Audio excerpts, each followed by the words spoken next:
అవును ఇదా అదా ఎటు బోధిస్తున్నాడేంటి, అలా బోధిస్తున్నాడేంటి, అదేంటి ఇదేంటి అని చెప్పి మనం డిసప్పాయింట్ చేసుకుంటారు. అప్పుడు మోసే ఆ మందస్సం ఉందే, ఆ పరిచర్య ఉందే, ఆ ఉపవాసం ఉందే, అబ్బా ఎందుకంటే ఏం చేస్తాం. ఎవరు ఏర్పరచుకున్నాడు? దేవుడిని ఏర్పరచుకున్నాడు. మరి వాళ్ళు ఎందుకు అలా చేస్తున్నారో అదే నీకు ఛాలెంజ్తో కూడుతుంది. ఆ ముళ్ళు లేకపోతే మెచ్చుకుంటాడు. కష్టం ఉంటేనే దాని ప్రతిఫలాన్ని అనుభవించగలుగుతావు.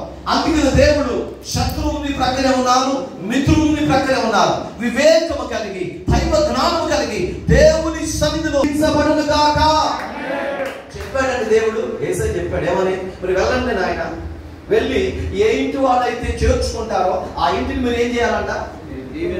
అంటే నువ్వు దీవిస్తే దీవులు వచ్చేసిందా? ఎప్పుడైనా ఆలోచించావు ఈ మాట గురించి? బైబిల్ చదువుకుని వెళ్ళిపోతాను.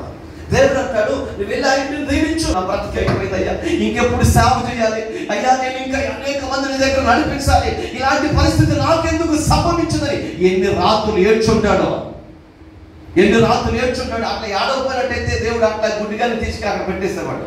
ఏడ్చాడు, తపన చూశాడు, ఆలోచన చూశాడు, పరిస్థితులు చూశాడు. మరలా అద్భుతమైన దృష్టి ఇచ్చి అనేక ప్రాంతాల్లో ప్రభు పని కొరకు వాడుకుంటున్నాడు. హల్లెలూయా.